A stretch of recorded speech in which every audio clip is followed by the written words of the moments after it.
Hello ವೀಕ್ಷಕರೇ, ನಮಸ್ಕಾರ. ಹೇಗಿದ್ದೀರಾ? Bigg Boss grand finale season 12 winner Gilli, runner Rakshita, second runner Ashwini madam ಅವರು. ಸೊ ಅನ್ಎಕ್ಸ್ಪೆಕ್ಟೆಡ್ ಆಗಿತ್ತಾ, ಎಕ್ಸ್ಪೆಕ್ಟೆಡ್ ಆಗಿತ್ತಾ, ಎಲ್ಲವನ್ನು ಇವತ್ತಿನ ವಿಡಿಯೋದ ಮೂಲಕ ಮಾತಾಡೋಣ. ತುಂಬ ಖುಷಿಯಿಂದ ಇವತ್ತು ವಿಡಿಯೋ ಮಾಡ್ತಾ ಇದ್ದೀನಿ. ಇಷ್ಟು ದಿನಗಳ ಕಾಲ ಅಂದರೆ ಹೆಚ್ಚು ಕಮ್ಮಿ 3 ತಿಂಗಳು ಕಳೆಯಿತು, ಮೂರುವರೆ ತಿಂಗಳು ಹತ್ರ ಆಯಿತು. ಸೊ ಒಬ್ಬ ಸ್ಪರ್ಧೆಯನ್ನು ಇಟ್ಕೊಂಡು ಅವರಿಗೆ ಬೆಂಬಲ ಕೊಡ್ತಾ, ಅವರು ಮಾಡಿದಂತಹ ಕೆಲವೊಂದಿಷ್ಟು ಚಿಕ್ಕ ಪುಟ್ಟ ತಪ್ಪುಗಳನ್ನು ಸಮರ್ಥನೆ ಮಾಡ್ತಾ, ಇಲ್ಲ ಆ ತಪ್ಪುಗಳು ಯಾಕೆ ಆಯಿತು, ಇನ್ನೊಂದು ವೇಳೆಯಲ್ಲಿ ಆ ತಪ್ಪು ಯಾವ ರೀತಿ ಸರಿಯಾಗಿ ಕಾಣಿಸದಂತ ಹೇಳುತ್ತಾ, ಎಲ್ಲೂ ಕೂಡ ಅವರನ್ನು ಬಿಟ್ಟು ಕೊಡದೆ, ಅವರು ನಿಜವಾಗ್ಲೂ ತಪ್ಪು ಮಾಡಿದಾಗ ತಪ್ಪು ಅಂತ ಹೇಳುತ್ತಾ, ಇನ್ನು ಕೆಲವೊಂದಿಷ್ಟು ಜನರ ಸರಿಗಳನ್ನು ಸರಿ ಹೇಳುತ್ತಾ, ತಪ್ಪುಗಳನ್ನು ತಪ್ಪು ಅಂತ ಹೇಳುತ್ತಾ ವಿಡಿಯೋವನ್ನು ಮಾಡಿ ನಿಮ್ಮ ಮುಂದಿಟ್ಟಿದ್ದೀನಿ. ಆ ಎಲ್ಲ ವಿಡಿಯೋ ಮಾಡಿದ್ದಕ್ಕೂ ನಿನ್ನೆ ನೈಟ್ ನನಗೆ ಸಾರ್ಥಕ ಅಂತ ಅನ್ನಿಸ್ತು. ಯಾಕೆಂತ ಹೇಳಿದ್ರೆ, ನಿನ್ನೆ ಆ ಒಂದು ಕ್ಷಣ ಇತ್ತಲ್ಲ, ಗಿಲ್ಲಿ ಮತ್ತು ರಕ್ಷಿತಾ ಶೆಟ್ಟಿ, ಸುದೀಪ್ ಸರ್ ಅವರ ಕೈಯಲ್ಲಿ ಅಕ್ಕಪಕ್ಕ ನಿಂತಿರೋದು, ಅದಂತೂ ಸಖತ್ ಅಂದ್ರೆ ಸಖತ್ ಖುಷಿಯಾಗಿತ್ತು ನನಗೆ. ಯಾಕೆಂತ ಹೇಳಿದ್ರೆ, ರಕ್ಷಿತಾ ಶೆಟ್ಟಿ ಅಂತಹ ಒಂದು ಹುಡುಗಿ, ಯಾವುದೇ ಬ್ಯಾಕ್ ಗ್ರೌಂಡ್ ಇಲ್ಲದಂತಹ ಒಂದು ಹುಡುಗಿ. ಸುದೀಪ್ ಸರ್ ಅವರೇ ನೆನ್ನೆ ಹೇಳಿದ್ರು, ಅವ್ರು ರನ್ನರ್ ಅಪ್ ಆದ್ರೂ ಕೂಡ ಅದು ಅಷ್ಟು ಸುಲಭದ ಮಾತಲ್ಲ ಒಂದು ಹುಡುಗಿ ರನ್ನರ್ ಅಪ್ ಸ್ಥಾನಕ್ಕೆ ಬರೋದು. ಯಾಕಂತ ಹೇಳಿದ್ರೆ, ಆ ಮನೆಯಲ್ಲಿ ಇದ್ದಂತಹ ಉಳಿದ ಎಲ್ಲಾ ಸದಸ್ಯರು ಕೂಡ ಒಂದಲ್ಲ ಒಂದು ಫೀಲ್ಡ್ ಅಲ್ಲಿ ಹೆಸರು ಮಾಡಿದವರು, ಕರ್ನಾಟಕದ ಜನತೆಗೆ ಗೊತ್ತಿರುವವರು. ಬಟ್ ರಕ್ಷಿತಾ ಶೆಟ್ಟಿ ಕೆಲವೊಂದಿಷ್ಟು ಜನರಿಗೆ ಮಾತ್ರ ಗೊತ್ತಿದ್ರು, ಬಿಟ್ರೆ ಬೇರೆ ಯಾರಿಗೂ ಗೊತ್ತಿರಲಿಲ್ಲ. ಗಿಲ್ಲಿ ಗೆದ್ದಿದ್ರಲ್ಲಿ ಯಾವ ವಿಶೇಷತೆನೂ ಇಲ್ಲ. ಯಾಕೆಂತ ಹೇಳಿದ್ರೆ, ಸ್ಟಾರ್ಟಿಂಗ್ ಇಂದಾನೇ ಹೇಳುತ್ತಾ ಬಂದಿದ್ದೇವೆ, ಗಿಲ್ಲಿ ನಟ ವಿನ್ ಆಗ್ತಾರಂತೆ. ಯಾಕಂತ ಹೇಳಿದ್ರೆ, ಗಿಲ್ಲಿ ನಟನಿಗೆ ಇದು ಮೊದಲನೇ ರಿಯಾಲಿಟಿ ಶೋ ಅಲ್ಲ, ಒಂದು 4-5 ರಿಯಾಲಿಟಿ ಶೋ ಮಾಡ್ಕೊಂಡ್ ಬಂದಿದ್ದಾರೆ. ಅದೆಲ್ಲದರಲ್ಲೂ ಒಂದ ರನ್ನರ್ ಅಪ್ ಆಗಿದ್ದಾರೆ, ಇಲ್ಲ ಸೆಕೆಂಡ್ ರನ್ನರ್ ಅಪ್, ಈ ರೀತಿಯಾಗಿದ್ದಾರೆ, ವಿನ್ ಆಗಿರ್ಲಿಲ್ಲ. ಬಟ್ ಅದು ಎಲ್ಲ ಚಿಕ್ಕ ಚಿಕ್ಕ ರಿಯಾಲಿಟಿ ಶೋ ಆಗಿರ್ಬೋದು, ಇಲ್ಲ ಕೆಲವೊಂದಿಷ್ಟು ಜನರಿಗೆ ಗೊತ್ತಿರುವಂತಹ ರಿಯಾಲಿಟಿ ಶೋ ಆಗಿರ್ಬೋದು, ಅಲ್ಲೆಲ್ಲೂ ಗೆಲ್ಲದಂತಹ ಗಿಲ್ಲಿ ನಟ ಇಡೀ ಕರ್ನಾಟಕ ನೋಡುವಂತಹ ಒಂದು ರಿಯಾಲಿಟಿ ಶೋ ಅನ್ನ ಹೇಳುತ್ತಾರೆ. ದೊಡ್ಡವರೊಂದು ಮಾತು ಹೇಳುತ್ತಾರೆ, ಮರಳಿ ಪ್ರಯತ್ನವ ಮಾಡು ಅಂತ. ಒಂದು ಸಲ ಸೋತಂತ ಹೇಳಿ ಸುಮ್ಮನೆ ಕೂರ್ಬೇಡ, ಇನ್ನೂ ಪ್ರಯತ್ನ ಮಾಡು, ಪ್ರಯತ್ನ ಪಟ್ಟಷ್ಟು ಗೆಲುವು ನಿಮ್ಮದಾಗುತ್ತೆ ಅಂತ. ಸೊ ಆ ವಿಚಾರದಲ್ಲಿ ಗಿಲ್ಲಿ ನಟನನ್ನ ಭೇಷ್ ಅನ್ಬೇಕು. ಇನ್ನೊಂದು ರಕ್ಷಿತಾ ಶೆಟ್ಟಿಗೆ ಇದು ಮೊಟ್ಟ ಮೊದಲನೆಯ ರಿಯಾಲಿಟಿ ಶೋ. ಯಾವುದೇ ಟಿವಿ ಚಾನಲ್ ಅಲ್ಲಿ ಅವರು ಬಂದಿರಲಿಲ್ಲ. ರಿಯಾಲಿಟಿ ಶೋ ಬಗ್ಗೆ ಗೊತ್ತಿಲ್ಲ, ಆಕ್ಟಿಂಗ್ ಮಾಡಿ ಗೊತ್ತಿಲ್ಲ, ಸೀರಿಯಲ್ ಮಾಡಿ ಗೊತ್ತಿಲ್ಲ, ಏನೂ ಇಲ್ಲ. ಪ್ಲೈನ್ ಆಗಿ ಬಂದ್ರು. ಸಾದಾ ಮನೆತನದ ಕರ್ನಾಟಕದ ಹುಡುಗಿಯೊಬ್ಳು ಯಾವ ರೀತಿ ಇರ್ಬೋದು, ಆಕೆಯನ್ನ ಬಿಗ್ ಬಾಸ್ಗೆ ಕರ್ಕೊಂಡು ಬಂದ್ರೆ ಯಾವ ರೀತಿ ಆಟ ಆಡ್ಬೋದು ಅನ್ನೋದನ್ನ ರಕ್ಷಿತಾ ಶೆಟ್ಟಿ ನಮಗೆ ತೋರಿಸಿಕೊಟ್ಟಿದ್ದಾರೆ. ಯಾಕೆಂತ ಹೇಳಿದ್ರೆ ಗೊತ್ತಲ್ಲ, ರಕ್ಷಿತಾ ಶೆಟ್ಟಿ ಮಾತಾಡುವಾಗ ಯಾವುದೇ ಫಿಲ್ಟರ್ ಇಲ್ಲ, ಅವಳ ಡ್ರೆಸ್ಸಿಂಗ್ ಅಲ್ಲಿ ಯಾವುದೇ ಅಬ್ಬರವಿರಲಿಲ್ಲ, ಸಾದಾ ಸೀದವಾಗಿದ್ರು. ನಾರ್ಮಲ್ ಆಗಿ ನಂಗೆ ಕಂಫರ್ಟ್ ಆಗಿರ್ಬೇಕು, ಮನೇಲಿ ಇರೋ ತರನೇ ಇರಬೇಕು ಅಂತ ಪ್ರತಿಯೊಂದು ಮನೆಯ ಪ್ರತಿಯೊಂದು ಮೂಲೆಯಲ್ಲೂ ಕೂಡ ಅವರು ಜೀವಿಸಿದ್ದಾರೆ. ಆಯ್ತಾ, ಪ್ರತಿಯೊಂದು ಕ್ಷಣವನ್ನು ಕೂಡ ಅವರು ಆನಂದ ಪಡಿ ಅಂದ್ರೆ ಎಕ್ಸ್ಪೀರಿಯನ್ಸ್ ಮಾಡಿದ್ದಾರೆ. ಎಲ್ಲೋ ಒಂದ್ ಕಡೆ ಡಲ್ ಆಗಿ ಕೂರೋದು, ಇಲ್ಲ ನನ್ನ ಕೆಲಸ ಮುಗೀತು, ನಾನಾಯ್ತು, ಒಂದಿಷ್ಟು ಜನರ ಜೊತೆ ಮಾತಾಡ್ಕೊಂಡು ಸುಮ್ಮನಿರೋಣ, ಆ ರೀತಿ ಏನು ಮಾಡದೆ ತನ್ನ ಆಟವನ್ನ ಅಂದ್ರೆ ತನ್ನ ವ್ಯಕ್ತಿತ್ವವನ್ನ ತೋರಿಸಿಕೊಂಡು ಆಟ ಆಡಿದ್ದಾರೆ. ಆಕೆ ಗೊತ್ತಿತ್ತು ಇದು ವ್ಯಕ್ತಿತ್ವದ ಆಟ, ಇಲ್ಲಿ ಬರೇ ಟಾಸ್ಕ್ ಮಾತ್ರ ಮ್ಯಾಟರ್ ಆಗಲ್ಲ, ನಮ್ಮ ವ್ಯಕ್ತಿತ್ವ ಏನು ಅದನ್ನ ನಾವು ಎಕ್ಸ್ಪೋಸ್ ಮಾಡಿದ್ರೇನೆ ಇಲ್ಲಿ ಗೆಲ್ಲಕ್ ಸಾಧ್ಯ ಆಗೋದಂತ. ಸೊ ಅದೇ ರೀತಿ ಮಾಡಿದ್ದಾರೆ. ಕೋಪ ಬಂದಾಗ ಜಗಳ ಆಡಿದ್ದಾರೆ, ಅನ್ಯಾಯ ಆದಾಗ ಸಿಡಿದೆದ್ದಿದ್ದಾರೆ, ಬೇಜಾರಾದಾಗ ಸಾಂತ್ವನ ಮಾಡಿದ್ದಾರೆ, ತಪ್ಪಿದ್ದಾಗ ಹಿಂದೆ ಮುಂದೆ ನೋಡದೆ ಕ್ಷಮೆ ಕೇಳಿದ್ದಾರೆ, ಖುಷಿಯಾದಾಗ ನಕ್ಕಿದ್ದಾರೆ, ಜೊತೆಗೆ ಯಾರಾದ್ರೂ ಡಲ್ ಆಗಿ ಕೂತಿದಾರ ಅವ್ರ ಹತ್ರ ಹೋಗಿ ಮಾತಾಡಿದ್ದಾರೆ, ಯಾರನ್ನಾದ್ರೂ ತುಳಿಯುವ ಪ್ರಯತ್ನ ಆಯ್ತಾ ಸ್ಪಾಟ್ ಅಲ್ಲಿ ಹೋಗಿ ಸ್ಟ್ಯಾಂಡ್ ತಗೋತಾ ಇದ್ರು. ಸೊ ಎಲ್ಲಾ ಕೆಲಸವನ್ನು ರಕ್ಷಿತಾ ಶೆಟ್ಟಿ ಅಚ್ಚುಕಟ್ಟಾಗಿ ಮಾಡಿದ್ದಾರೆ. ಸೊ ಇನ್ನು ರಕ್ಷಿತಾ ಶೆಟ್ಟಿ ರನ್ನರ್ ಅಪ್ ಸ್ಥಾನಕ್ಕೆ ಅರ್ಹ ವ್ಯಕ್ತಿಯ? ಖಂಡಿತವಾಗಿಯೂ ಅರ್ಹ ವ್ಯಕ್ತಿ. ವಿನ್ನರ್ ಸ್ಥಾನಕ್ಕೂ ಅರ್ಹ ವ್ಯಕ್ತಿ ಇದ್ರು. ಅಲ್ಲಿ ಗಿಲ್ಲಿ ನಟ ಇರ್ತಿರ್ಲಿಲ್ಲ ಅಂದ್ರೆ ಖಂಡಿತವಾಗಿಯೂ ಈ ಸಲ ಬಿಗ್ ಬಾಸ್ ಅಲ್ಲಿ ಮಹಿಳಾ ಸ್ಪರ್ಧಿ ವಿನ್ ಆಗ್ತಾ ಇದ್ರು, ಅದಂತೂ 100%. ಯಾಕೆಂತ ಹೇಳಿದ್ರೆ, ಗಿಲ್ಲಿ ನಟನಿಗೆ ಹೊರಗಡೆಯಿಂದ ಹೋಗುವಾಗ್ಲೇ ಬೇಜಾನ್ ಫ್ಯಾನ್ಸ್ ಇದ್ರು. ಸೊ ಬಿಗ್ ಬಾಸ್ ಮನೆಗೆ ಹೋದ ನಂತರ ಈ ರೀತಿಯ ಕ್ರೇಜ್ ಅಲ್ಲ, ಅದಕ್ಕಿಂತ ಮೊದಲೇ ಗಿಲ್ಲಿ ನಟನಿಗೆ ಕ್ರೇಜ್ ಇತ್ತು. ಬಟ್ ಬಿಗ್ ಬಾಸ್ಗೆ ಹೋದ ನಂತರ ಅದು ದುಪ್ಪಟ್ಟಾಯ್ತು ಅಷ್ಟೇ, ಆಯ್ತಾ. ಬಟ್ ರಕ್ಷಿತಾ ಶೆಟ್ಟಿಗೆ ಆ ರೀತಿ ಇರಲಿಲ್ಲ. ರಕ್ಷಿತಾ ಶೆಟ್ಟಿ ಸ್ಟಾರ್ಟಿಂಗು ಬಿಗ್ ಬಾಸ್ಗೆ ಹೋಗುತ್ತಾಳೆ ಅಂತ ಹೇಳುವಾಗ ಸ್ವತಃ ಮಂಗಳೂರಿನವರೇ ಹೇಳಿದ್ದುಂಟು, ಓ ಎಂತ ಮಾರೆ ಇವ್ರನ್ನ ಕಲಿಸಿದ್ರ, ಇದು ಮಂಗಳೂರಿನ ಮರ್ಯಾದೆ ತೆಗಿಲಿಕ್ಕೆ ಹೋಗುದು ಇವರು ಅಂತ, ಆಯ್ತಾ. ಅಂದ್ರೆ ಅವರ ರೀಲ್ಸು, ಅವರ ವಿಡಿಯೋಸ್ ಎಲ್ಲ ಆ ರೀತಿ ಇತ್ತು. ಅಂದ್ರೆ ಫಿಲ್ಟರ್ ಇರ್ಲಿಲ್ಲ. ಇವಾಗ ಯಾವ ರೀತಿ ಇದ್ರು ಅದೇ ರೀತಿ ಇರ್ತಾ ಇದ್ರು. ಎಡಿಟಿಂಗ್ ಮಾಡ್ತಾ ಇರ್ಲಿಲ್ಲ. ಏನ್ ಮಾತು ಬರುತ್ತೆ ಅದನ್ನ ಮಾತಾಡಿ, ಯಾವ ರೀತಿ ಮಾತಾಡ್ಲಿಕ್ಕೆ ಬರುತ್ತೆ ಅದನ್ನ ಮಾತಾಡಿ ಅಪ್ಲೋಡ್ ಮಾಡ್ತಾ ಇದ್ರು. ಸೊ ಇದೆಲ್ಲ ಹೇಗಾಗುತ್ತೆ ಅಂತ ಹೇಳಿದ್ರೆ, ನಾವು ಅನ್ಕೋತಾ ಇದ್ದದ್ದು, ಓಕೆ ಇವರು ಬೇಕು ಅಂತಾನೆ ಮಾಡೋದು. ಇವಾಗ ರೀಲ್ಸ್ ನೋಡಿ ಯಾರನ್ನು ಜಡ್ಜ್ ಮಾಡಕ್ ಆಗಲ್ಲ, ರೀಲ್ಸ್ ದುನಿಯಾ ಅಂದ್ರೇನೆ ಹಂಗೆ. ಸೊ ಪ್ರತಿಯೊಬ್ಬರ ಮನಸ್ಸಲ್ಲಿ ಇದ್ದದ್ದಂಗೆ, ಈ ಹುಡುಗಿಯನ್ನೇನಾದ್ರೂ ಬಿಗ್ ಬಾಸ್ಗೆ ಕರೆಸಿದ್ರೆ ಖಂಡಿತವಾಗಿಯೂ ಮಂಗಳೂರಿನ ಮರ್ಯಾದೆಯನ್ನ ತೆಗಿತಾರೆ ಅಂತ. ಬಟ್ ಒಂದು ಸಲ ಬಿಗ್ ಬಾಸ್ಗೆ ಎಂಟ್ರಿ ಆಗಿ ಹೊರಗಡೆ ಬಂದ್ರು ನೋಡಿ, ಆ ಹೊರಗಡೆ ಬರುವಾಗ್ಲೇ ಅವರ ಮೆಚುರಿಟಿ ಅರ್ಥ ಆಯ್ತು ನಮ್ಗೆ. ಆ ನಂತರ ರಕ್ಷಿತಾ ಶೆಟ್ಟಿ ತಿರುಗಿ ನೋಡಿದ್ದೇ ಇಲ್ಲ. ಮಂಗಳೂರಿನವರಲ್ಲ, ಇಡೀ ಕರ್ನಾಟಕದ ಜನತೆ ಪ್ರೌಡ್ ಆಗೋ ಥರ, ಸಾಮಾನ್ಯ ವರ್ಗದ ಜನ ಪ್ರೌಡ್ ಆಗೋ ಥರ ಆಟವನ್ನು ಆಡಿದ್ದಾರೆ, ವ್ಯಕ್ತಿತ್ವವನ್ನು ತೋರಿಸಿದ್ದಾರೆ. ಎಲ್ಲೂ ಕೂಡ ವ್ಯಕ್ತಿತ್ವದಲ್ಲಿ ಕಾಂಪ್ರಮೈಸ್ ಆಗೇ ಇಲ್ಲ. ರಕ್ಷಿತಾ ಶೆಟ್ಟಿಯನ್ನು ಯಾವ ರೀತಿಯೆಲ್ಲ ಕುಗ್ಗಿಸುವ ಪ್ರಯತ್ನ ನಡೆಯಿತು ಅನ್ನೋದು ಈ 113 ದಿನಗಳಲ್ಲಿ ನಾವು ನೋಡುತ್ತಾ ಬಂದಿದ್ದೇವೆ. ಅಂತಹ ಸಂದರ್ಭದಲ್ಲಿ ಒಂದಿಷ್ಟು ಜನ ಅವರಿಗೆ ಪೋಸ್ಟು ಕಮೆಂಟ್ಗಳ ಮೂಲಕ ನೆಗೆಟಿವ್ ಮಾಡಲಿಕ್ಕೆ ಟ್ರೈ ಮಾಡ್ತಾ ಇದ್ರು. ಬಟ್ ರಕ್ಷಿತಾ ಶೆಟ್ಟಿಯನ್ನು ನಿಜವಾಗ್ಲೂ ಅರ್ಥ ಮಾಡಿಕೊಂಡು ಅವರಿಗೆ ಗೊತ್ತಿತ್ತು, ಇಲ್ಲ ರಕ್ಷಿತಾ ಶೆಟ್ಟಿ ಈ ರೀತಿ ಆಲೋಚನೆ ಮಾಡಿರ್ಬೋದು, ಈ ರೀತಿ ನೆಗೆಟಿವ್ ಆಗಿ ಆಲೋಚನೆ ಮಾಡಿದ್ದಲ್ಲ, ಕೆಲವೊಂದು ಸಲ ಅವರಿಗೆ ಅರ್ಥ ಮಾಡಿಕೊಳ್ಳುವಲ್ಲಿ ಎಡವ್ತಾ ಇದ್ರು. ಸೊ ಅದನ್ನ ಅಲ್ಲಿ ಕಾಣಿಸ್ತಾ ಇತ್ತು. ಮನಸ್ಸಲ್ಲಿ ಕಲ್ಮಶ ಇಟ್ಕೊಂಡು, ಇಲ್ಲ ಮನಸ್ಸಲ್ಲಿ ಜಿದ್ದಿಟ್ಕೊಂಡು, ದ್ವೇಷ ಇಟ್ಕೊಂಡು ಅವ್ರು ಎಲ್ಲೂ ಕೂಡ ಆಟವನ್ನು ಆಡಿಲ್ಲ. ಅವ್ರು ನೋಡಿದಾರೆ ಟಾಸ್ಕ್ ಯಾರಾದ್ರೂ ಆಡ್ತಾ ಇದ್ದಾರಾ, ವ್ಯಕ್ತಿತ್ವದಲ್ಲಿ ಯಾರು ಸೋಲ್ತಾ ಇದ್ದಾರಾ, ಸೊ ಅಂಥವ್ರು ಎಲ್ಲಾದ್ರೂ ಸೇಫ್ ಆಗ್ತಾ ಇದ್ದಾರಾ, ಅವರನ್ನು ಹುಡುಕಿ ನಾಮಿನೇಷನ್ಗೆ ತಂದು ನಿಲ್ಲಿಸ್ತಾ ಇದ್ರು. ಸೊ ಅದರಿಂದ ಕೆಲವೊಂದಿಷ್ಟು ಜನ ಅವರ ಅಭಿಮಾನಿಗಳಿಗೆ ಇವರು ಕೆಂಗನಿಗೆ ಗುರಿ ಆಗ್ತಾ ಇದ್ರು. ಓಕೆ, ರಕ್ಷಿತಾ ಶೆಟ್ಟಿಗೆ ಜಲಸ್ಸು, ಇವರು ಚೆನ್ನಾಗಿದ್ದಾರೆ, ಇವ್ರು ಚೆನ್ನಾಗಿಲ್ಲ, ಅದಕ್ಕೆ ರಕ್ಷಿತಾ ಶೆಟ್ಟಿಗೆ ಅವರನ್ನು ನೋಡಿದ್ರೆ ಜಲಸ್ಸು, ಈ ರೀತಿ ಎಲ್ಲ ಕಮೆಂಟ್ಗಳಂದ್ರೆ ತೀರಾ ಪರ್ಸನಲ್ ಕಮೆಂಟ್ಗಳೆಲ್ಲ ಬರ್ತಾ ಇತ್ತು. ಬಟ್ ರಕ್ಷಿತಾ ಶೆಟ್ಟಿ ಆ ರೀತಿ ನೋಡಿದವರಲ್ಲ. ಸೊ ಆ ರೀತಿಯ ಕಮೆಂಟ್ಗಳೆಲ್ಲ ಬರುವಾಗ ಬೇಜಾರಾಗ್ತಾ ಇತ್ತು. ಅದರಲ್ಲೂ ಕೂಡ ರಕ್ಷಿತಾ ಶೆಟ್ಟಿಗೆ ತುಂಬಾ ನೆಗೆಟಿವ್ ಆಗಿರೋದು ಸೀಕ್ರೆಟ್ ರೂಮ್ಗೆ ಹೋದಾಗ. ಅವಾಗಂತೂ ನಮಗೆಲ್ಲ ಸವಾಲು. ಯಾವ ರೀತಿ ಸವಾಲು ಅಂತ ಹೇಳಿದ್ರೆ, ಇದನ್ನ ಯಾವ ರೀತಿಯಾಗಿ ಸಮರ್ಥನೆ ಮಾಡಬೇಕು.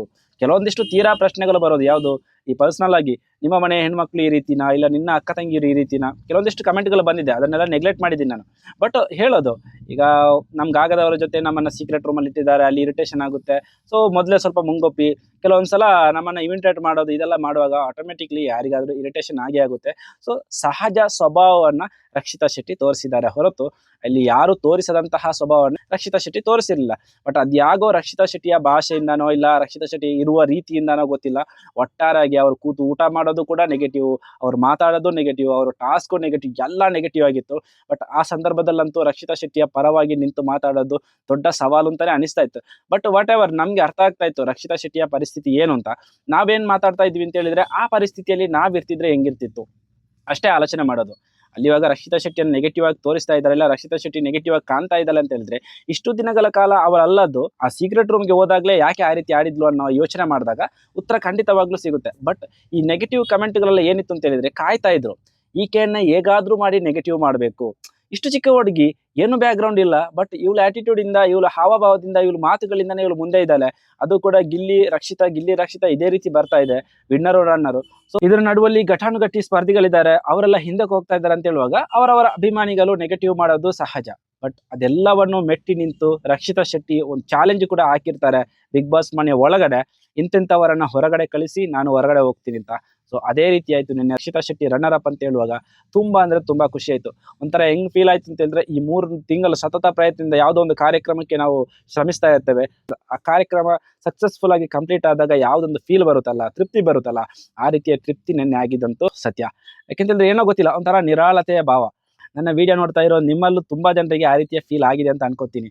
ಯಾಕೆಂತ ಹೇಳಿದ್ರೆ ಇದೊಂಥರ ಗೆಲ್ತಾರಾ ಇಲ್ವಾ, ಸೋಲ್ತಾರಾ ಏನು, 3rd ಪ್ಲೇಸ್ ಬರುತ್ತಾ 4th ಪ್ಲೇಸ್ ಬರುತ್ತಾ ಗೊತ್ತಿಲ್ಲ. ಬಟ್ ನಿನ್ನೆ ರಘುವನ್ನ ಸ್ವಲ್ಪ ಬೇಗ ಓದು ಅಂತ ಅನಿಸುತ್ತೆ. ಇನ್ನು ನಾನು ಮೊದಲಿಂದನೂ ಹೇಳುತ್ತಾ ಬಂದಿರೋ ತರ, ಗಿಲ್ಲಿ, ರಕ್ಷಿತಾ ಶೆಟ್ಟಿ, ಅಶ್ವಿನಿ ಮೇಡಮ್ ಅವರು ಈ 3 ಜನರನ್ನ ಬಿಟ್ಟು ಈ ಸೀಸನ್ ಅನ್ನ ನೋಡಕ್ ಸಾಧ್ಯನೇ ಇಲ್ಲ. ನೆಗೆಟಿವ್, ಪಾಸಿಟಿವ್, ಆಟ, ಕಿರ್ಚಾಟ, ಜಗಳ ಏನೇ ಇರಲಿ, ಬಟ್ ಆ 3 ಜನ ಆ ಮನೆಯಲ್ಲಿ ಬದುಕಿದಷ್ಟು ಬೇರೆ ಯಾರು ಬದುಕಿಲ್ಲ.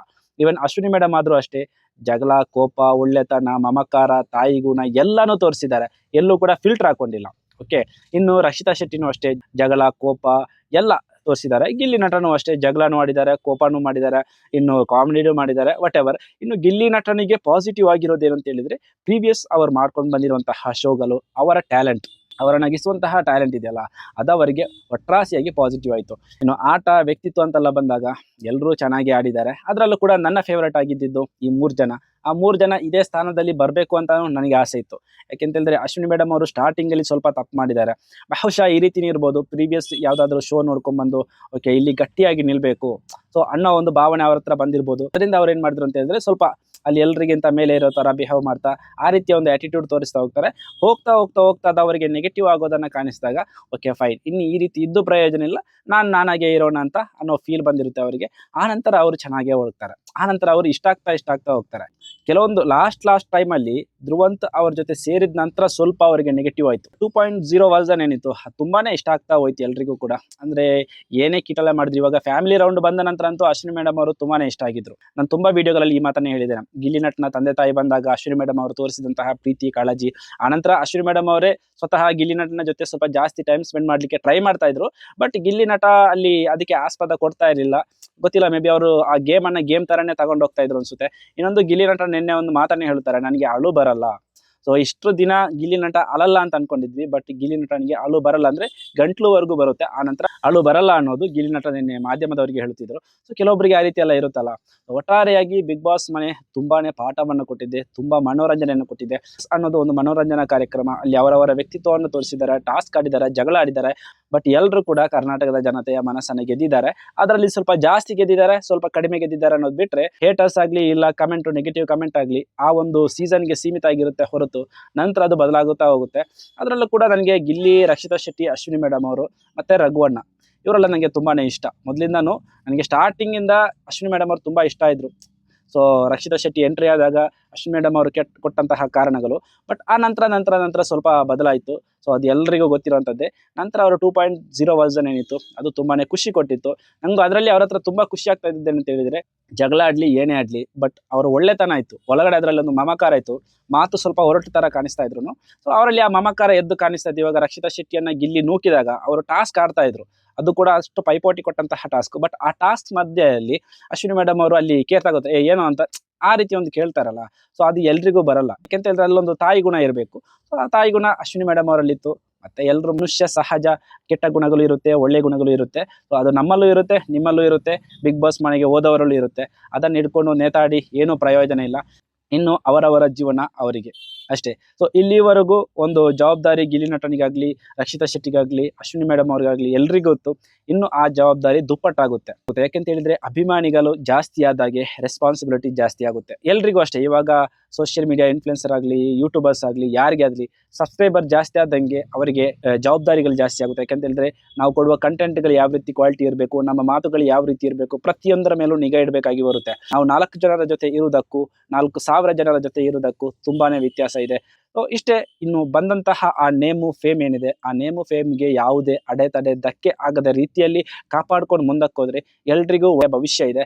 ಎಲ್ಲಾದ್ರೂ ಎಡವಿದ್ರು ಅಂತ ಹೇಳಿದ್ರೆ ನಾನು ನೆನ್ನೆನೂ ಹೇಳಿದ್ದೀನಿ, ಎತ್ತಿ ಮೆರೆದಾಡಿದ ಅದೇ ಜನ ತುಳಿತಾರೆ. ಅದಕ್ಕೆ ಒಂದು ದಿನಾನೂ ಬೇಕಾಗಿಲ್ಲ. ಸೊ ಎಲ್ರ ಜೀವನ ಒಳ್ಳೇದಾಗ್ಲಿ. ಅದರಲ್ಲೂ ಕೂಡ ರಕ್ಷಿತಾ ಶೆಟ್ಟಿ ರನ್ನರ್ ಅಪ್ ಆಗಿರೋದು ನನಗಂತೂ ತುಂಬಾ ಅಂದ್ರೆ ತುಂಬಾನೇ ಖುಷಿ ಆಯ್ತು. ಯಾಕಂತ ಹೇಳಿದ್ರೆ ಅವ್ರಿಗೆ ಇನ್ನೂ ದುಡ್ಡಿನ ಅವಶ್ಯಕತೆ ಇತ್ತು. ಸೊ ನಿನ್ನೆ ನೀವು ಗೆದ್ರೆ ಏನ್ ಮಾಡ್ತೀರಾ ಅಂತ ಕೇಳಿದಾಗ ತಟ್ಟನೆ ಅವ್ರು ಹೇಳಿದ್ದು ನಾನು 20 ಹಸುಗಳನ್ನ ತಗೋತೀನಿ ಅಂತ. ಸೊ ಅವರ ಹಳ್ಳಿ ಮೈಂಡ್ ಸೆಟ್ ಇದೆಯಲ್ಲ, ಅಂದ್ರೆ ಪೀಸ್ಫುಲ್ ಆಗಿ ಯಾವುದೇ ರಗಾಲೆ ಇಲ್ಲದೆ ನಮ್ಮಷ್ಟಕ್ಕೆ ನಾವು ಬದುಕಬೇಕು ಅನ್ನೋ ಒಂದು ಆಸೆ ಇದೆಯಲ್ಲ, ಅದು ಈ ಸಿಟಿ ಬದುಕಿನ ಜಂಜಾಟಗಳಲ್ಲಿ ಸಿಕ್ಕಿ ನರಳಿದಂತ ತುಂಬಾ ಜನರಿಗೆ ಗೊತ್ತಿರುತ್ತೆ.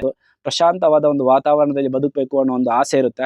ಸೊ ಆ ಆಸೆಯನ್ನೇ ಅವರು ತಟ್ ಅಂತ ಹೇಳಿದ್ದಾರೆ. ಇನ್ನು ನಿನ್ನೆ ಹೊರಗಡೆ ಬರುವಾಗ ಇವರು ಮೀಡಿಯಾದವರು ಕೆಲವೊಂದು ಪ್ರಶ್ನೆಗಳು ಕೇಳ್ತಾರೆ ರಕ್ಷಿತಾ ಶೆಟ್ಟಿಗೆ, ಅಂದ್ರೆ ಕರಾವಳಿ ಜನ ನಿಮ್ಮ ಕೈ ಹಿಡಿದ್ರ ಅಂತ. ಸೊ ರಕ್ಷಿತಾ ಶೆಟ್ಟಿ ಈಗ ಅಲ್ಲಿ ಪ್ಲೇಸ್ ಅಲ್ಲಿ ಬೇರೆ ಯಾರಾದ್ರೂ ಇತ್ತು, ಈವನ್ ನಾನಿರ್ತಿದ್ರು ಹೌದು ಅನ್ನೋ ತರ ಒಂದು ಉತ್ತರ ಕೊಡ್ತಾ ಇದ್ದೆ. ಬಟ್ ರಕ್ಷಿತಾ ಶೆಟ್ಟಿ ಅವರು ಆಲೋಚನೆ ಮಾಡಿ ಇಡೀ ಕರ್ನಾಟಕದ ಜನತೆ ನನ್ನ ಕೈ ಹಿಡಿದ್ರು ಅನ್ನೋ ರೀತಿಯಲ್ಲಿ ಉತ್ತರ ಕೊಟ್ರು. ಇನ್ನೊಂದು, ನೀವು ಗೆಲ್ಬೇಕಿತ್ತ ಇಲ್ಲ ಗಿಲ್ಲಿ ಗೆದ್ದಿದ್ದು ಖುಷಿ ಆಯ್ತು ಅಂತ ಕೇಳುವಾಗ, ಇಲ್ಲ ನಾನು ಗೆಲ್ಬೇಕಿತ್ತು ಅನ್ನೋದು ಎಲ್ರಿಗೂ ಇದ್ದೇ ಇರುತ್ತೆ. ಅದರ ನಂತರದ ಆಚೆಗೆ ಹೋಗೋದಾದ್ರೆ ಗಿಲ್ಲಿ ನಟ ಡಿಸರ್ವ್ ಇದ್ದಾರೆ, ಒಳ್ಳೆಯ ವ್ಯಕ್ತಿತ್ವ. ಇನ್ನು ನಿಮ್ಮಿಬ್ಬರನ್ನ ಬಿಟ್ಟರೆ ಬೇರೆ ಯಾರು ಗೆಲ್ಬೇಕಿತ್ತು ಅಂತ ಕೇಳುವಾಗ ಅಲ್ಲಿ ರಘುವಣ್ಣನ ಹೆಸರನ್ನು ಹೇಳ್ತಾರೆ. ಸೊ ಅವರು ಜೆನ್ವಿನ್ ಆಗಿದ್ರು. ರಕ್ಷಿತಾ ಶೆಟ್ಟಿ ಮನೆ ಒಳಗಡೆ ಇದ್ದಾಗಲೂ ಜೆನ್ವಿನ್ ಆಗಿದ್ರು. ಬಿಗ್ ಬಾಸ್ ಮುಗ್ದ ನಂತರ ಹೊರಗಡೆ ಬಂದ ನಂತರ ಅಂದ್ರೆ ಮೀಡಿಯಾದಲ್ಲಿ ಮಾತಾಡುವಾಗಲೂ ಕೂಡ ಅದೇ ಒಪಿನಿಯನ್ ಕೊಡ್ತಾ ಇದ್ರು. ಸೊ ಒಳ್ಳೆಯದಾಗ್ಲಿ ಎಲ್ರಿಗೂ ಕೂಡ. ಇದೇ ರೀತಿ ಇನ್ನು ಮುಂದೆ ನಮ್ಮ ವಿಡಿಯೋಗಳಿಗೂ ನೀವು ಸಪೋರ್ಟ್ ಮಾಡ್ತಾ ಇರಿ. ನನ್ನ ಇಷ್ಟು ದಿನಗಳ ವಿಡಿಯೋ ನಿಮ್ಗೆ ಇಷ್ಟ ಆಗಿದ್ರೆ ಸಬ್ಸ್ಕ್ರೈಬ್ ಮಾಡೋದನ್ನ ಮರೆಯದಿರಿ. ಧನ್ಯವಾದಗಳು.